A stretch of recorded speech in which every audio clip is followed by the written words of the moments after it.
Hey everybody, this is Alan Fine and I'm here with Dana Latouf, who is the CEO, founder, everything of Tickitto. Tickitto is something you should hear about. Now you know about event travel. Well, this is going to make event travel even easier for you guys. We're going to learn about that now on Insider Travel Report.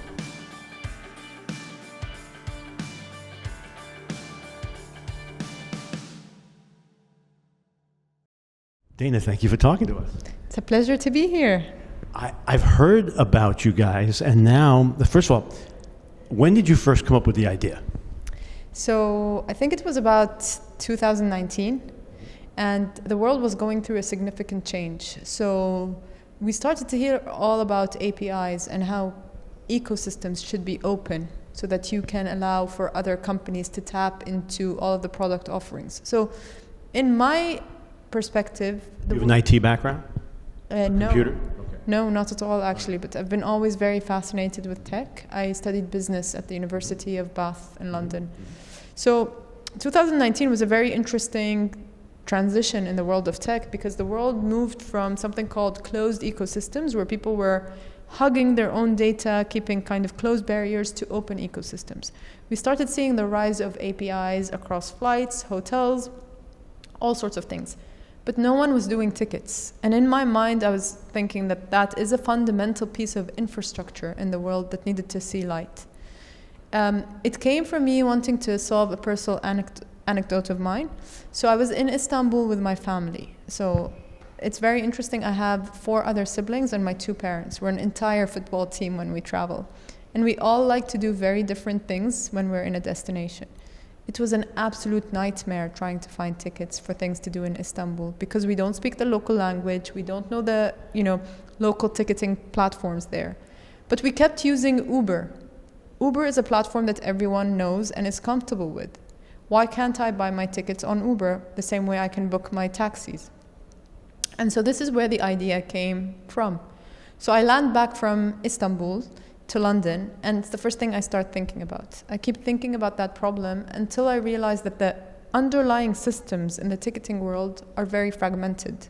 So you each have, everyone trying to protect their own data, and I wanted to solve that because obviously I saw a much bigger vision. The world of flights and hotels was walking down that path. We might as well do the very same. That's how the idea started. And my understanding of the APIs, it helps you do that. It helps you bridge those gaps. Absolutely. I mean, when you think about APIs, you think about a connector piece. It's like you're putting something in the electricity or in an electricity socket. So effectively what we see ourselves is a kind of a socket that you can plug in 90,000 events to any partner. Some of the partners we've been plugging our supply into are American Express or MasterCard. We've also had a lot of great partnerships with Uber. So I managed to go, full circle. We did something with Uber in the Middle East through their subsidiary Careem. So very interesting, I think, to not only envision how the world would kind of see, but then also that moment of me dreaming of buying tickets from Uber was actually realized through the hard work that we put together into building this company. And one of the things that's of value to the travel advisor is that you're not a reseller. You are getting it from the source, which means that you're passing the value on. Absolutely. I think in situations like this, while we are a B2B business thinking behind the scenes and working behind the scenes, not everyone knows Tickitto, but that's intentional because we want to power bigger travel companies to do great stuff. We always put ourselves in the shoes of our partners, right? There's reputation at risk. Someone showing at the door with fake tickets. That's an absolute no-no, and that will reflect negatively on our partner and on us. And we take full responsibility, which is why we think, it's important to make sure we have comfort and peace of mind and the ability to look in our partner's eyes and tell them these tickets are guaranteed. We don't want to risk their reputation at the end of the day. And as we were saying at the conference, and I hear it all the time, event travel is the style. It's the thing. It's a trend. It's coming up. So instead of saying I'm in a foreign country, what events are there? They're saying I want to go to this event, the Taylor Swift effect, as Tara called it, and I'm going to plan everything around it. So you were enjoying that waterfall, that wave that was coming for you. But now let's talk about your company's been since when you said when you got the idea, and then the company was formed when? So 2019, just before COVID, which is an interesting timeline for us, obviously an events business before COVID. You said an interesting thing, I think, and that's, we're enjoying the wave right now. I think we were very much set up properly to catch that wave, right? So we had a vision, we realized that 2019, no one was traveling for events. No one was traveling at all, in fact, because of COVID. But, we stuck through it. A lot of people told me, you might as well pivot, go to online events. I was like, the only way out is through. I cannot believe that people will no longer go to a stadium. The energy there, the excitement, is just completely different, right? So we pushed really hard, and I'm very fortunate to be able to kind of reap the benefit of all that hard work. In 2025, we were fully acquired by Tickitto, so we're now part of the family. So you were functioning all those years. What was it that you saw? Because you were the original visionary. Now it's a new vision. We've been in business 5-6 years. What did you want to do, and how did this partnership come about?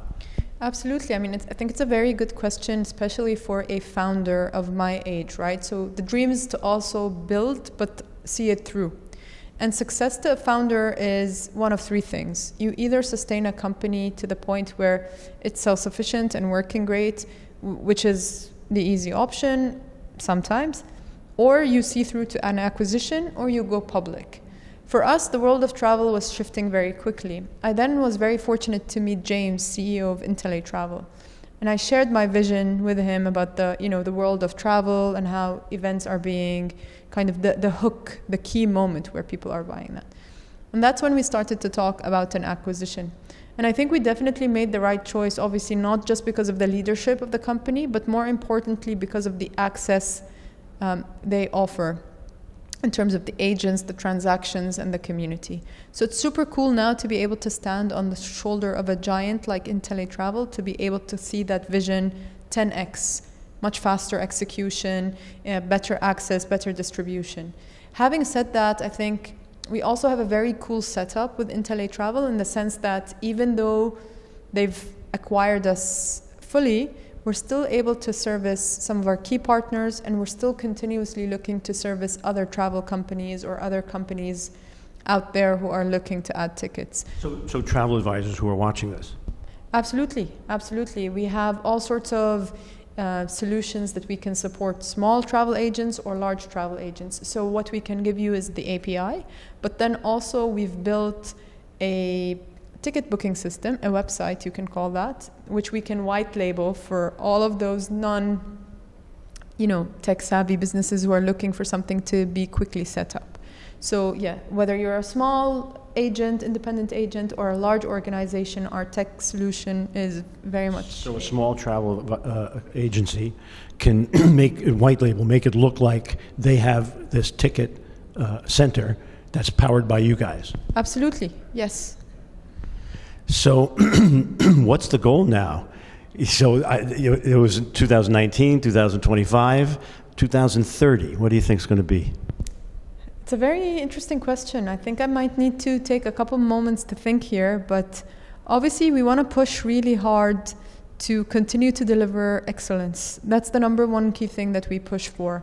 The world of event-led travel is changing very fast. I think we're only barely scratching the surface. With the rise of AI, I think it's also very interesting to consider how we can develop AI agents who can do the recommendations on your behalf or who can complete the transaction. So I think it's the intersection of events and AI, but still kind of very much looking to see that vision through, because I still think we're barely scratching the surface here with what we're doing. There was a number that was thrown out, 90,000 plus concerts and events. That's how wide. Let's talk about your depth. So 90,000 events yearly translate to around $65 billion worth of supply, which is even bigger. I think it's more impressive to say that number. That would be our inventory, which gets refreshed every year. And we're continuously working super hard to add more stuff. Our strongest markets are the US, obviously, given the size of the market and the entertainment industry.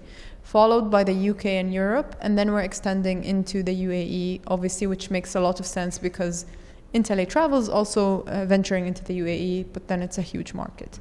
From there, we would be tapping into APAC. So I think, a trip around the world, but certainly very good coverage. So if someone wants to learn more about Tickitto, where do they go online? Tickitto.com, that's Tickitto.com. And we have space for you guys to leave a message for us, and someone from the team will come back to you. And for those who are IntelliTravel advisors, they just go on to their website and link up with you, correct? Absolutely. So we've built a deep integration into the back office. All you have to do is find the events tile, and from there you can search for Beyonce, who seems to be James's favorite performer, or anything else: concerts, sports, music, theater, comedy. We have that. So travel advisors should not leave money on the table. This is another instance of that where you should be thinking about that with your clients. Thank you so much for talking to us. Thank you for having me. It's been a pleasure. This is Alan Fine for Insider Travel Report.